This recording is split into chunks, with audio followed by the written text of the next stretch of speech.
We are really disappointed that the Secretary General of the United Nations is in Uganda, but he has not spoken about the gross human rights violations that are ongoing in Uganda. He has not spoken about the abuse of democracy in Uganda. He's in Uganda, but while he's in Uganda, opposition leaders, including myself and Dr. Besigye and others, are either under house arrest or on the run from the military.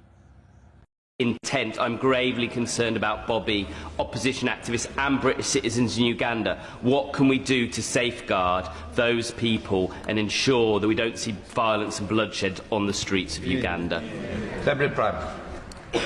Well, I was very grateful to meet with Bobby Vine and him when I was Shadow Foreign Secretary. We call for peaceful and credible elections. This dispute must be resolved peacefully and legally. Opposition candidates must be able to campaign freely. And of course we will continue to make representations forcefully. Bob Blackman, final question. Thank you. We have to hold it down. Go by it, Paula White. Yeah. Information again from your bananga akasajja kali kazimba network. Museveni yazimba network nga akozesa natural mineral resources zaffe ne taxpayers money. Nga buli wandiise wonna mu kitundu kyonna mu kituli kyonna okutuuka ku gavumenti ennene yandibadde emutiisa alinawo omuntu.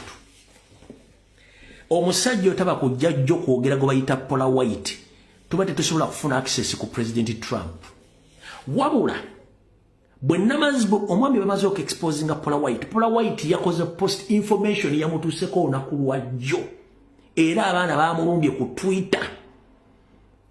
Njagala okwebaza mwenna abaana abakoze ekintu yono mukyala Paula White yoyo Paula White ye postinganga munnaddiini kumbe mafia ono lobbyist yoyo ye positioninganga omunnaddiini kumbe agent ate nga lobbyist kati nga ono Paula White yomu lobbyist wa Museveni nga via Pastor Kayanja owalubaga Miracle Center. Pastor Kayanja yafuna Paula White ng'ayita mu Benihim. Era Paula White ono yajjako e Uganda nasinkana Kayanja. Bwamusika ne batona badiscussinga issues. Okumanya Museveni tasitukira bantu. Paula White yagenda mu State House wantu wona. Paula White yagenda wa Kayanja mu makagi. Kyasitula Museveni neji ne family okujja okusinkana Paula White. Ne batuula mu private meeting okumala almost 5 hours Museveni kyatakola. Ne badiscussinga engeri gye basobola okublockinga Nupu ne opposition n'abantu bonna basobola okutuukirira Donald Trump okuba nti afuna access ku information n'enfuga embi mu Uganda. Paula White yakwatira deal n'agitwalira Donald Trump n'abanga temulina kye musobola kukola oba kufuna kutuuka ku Donald Trump nga Kayanja waali nga Paula White waali awo. Kati mwe kye mulina okukola abaana ba Twitter n'abeekalakaasi n'abawandiisi mu Amerika mulina kusooka kulumba Paula White. Kayanja ekyomukola mukimanyi then awo tugenda kufuna access ku office ya White House ne basenator bagenda kikola kubanga buli kikolobero kyonna ekikolebwa Uganda Kayanja nga akituulako ng'agamba oli Museveni ng'ajjayo gold ne ssente ng'awa Kayanja nga basindika ekyo nga kiggalibwawo. Kati Kayanja jjukira Kayanja alina muganda we Dr. Sentamu eyali e Bungereza yali akulira ekiwayi ekimu eky'ekkanisa y'Abaprotestant Bungereza ne yali yatufuukira ekyambika wabula oluvannyuma agoba mu kkanisa ewangaala y'e Bungereza ng'amaze okwetaba mu bikolwa eby'okubanga yakwekanga ebyama by'abannaddiini abaatiginyanga obwana obuto obulenzi n'obuwala mu Kereziya. Kubanga ono yali lobbyist wa Museveni mu Bwakabaka bwa Bungereza. Oyo ekkanisa n'emugoba naye akyakola omulimu gwe gumu ng'ayita mu bayimbi. Oyo ssente muganda w'ono kitegeeza tulina obstacles nyingi Then omukyala gwe bayita omukyala abeera omukyala yakolanga ambassador wa Museveni mu European countries gwe bayita Marijani Black oba Black Marijani Black oyo naye wabula kyenategeddeko nti Marijani Black ajamuwunyira oluvannyuma lw'ebitongole ebyegattirawo mu kukebeketta bwe bagenda ne bakebera nti Marijani Black y'omu ku badde batambuza ensimbi za Museveni. Marijani Black naye gyamuwunyiramuko kwe kusiriko nga tokyamulaba. Kati Museveni abadde alina balobisiti buli ofisi ennene mu nsi yonna wabula nga tetubamanyi. Olunaku lwa jjo bwe mwategedde Paula White. Kati kye baŋŋambye kiri ekintu kimu.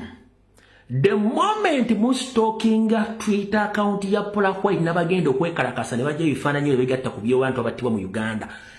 Paula White newankubadde nti munnaddiini alimu mwangu nnyo w'okujja kunaga nti nze saagala kunswaza era ajja kivaamu. Ngenda basaba ekiro kya leero. Ngenda kusaba Executive National Platform mu ggwanga lya Amerika mu lisaza lyonna. Bambi mutuyambi muteekawo demonstration ku address y'omukyalo oyo. Demonstration ebezina babiri oyo omukyala agenda kuva mu kkubo. Kayanja ekyomukolera mukimanyi. Kayanja ekyomukolera mukimanyi is an obstacle to this revolution. Pastor Kayanja of Lubaga Miracle Center is an obstruction to the revolution of Uganda and his entire family. Jukira Kayanja alina ebizibu byengo omuntu. One, avunanyizibwa Paula White, why are you involved for the suffering of Ugandans? You become a stumbling block. Uganda, where they can get the justice, you broke that way. You are next to Trump. It shows that you can betray Trump also. If you were involved, you are with Museveni through Kayanja. Ugandans is crying, dying in the torture chambers. They have been killed, exiled. You are there picking the money from Museveni to block the way where Ugandans can get the justice. Shame on you using the word of God. You seem that God is not seeing. It shows that you can betray even Donald Trump.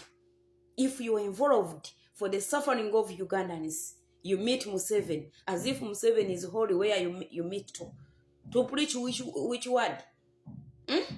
Ugandans, they have been... Are you blind that you can't see what is going on in Uganda? Do you have humanity in you? Paula White, I'm asking you. Do you see you are far from God? That you can't revenge what you are doing in his name?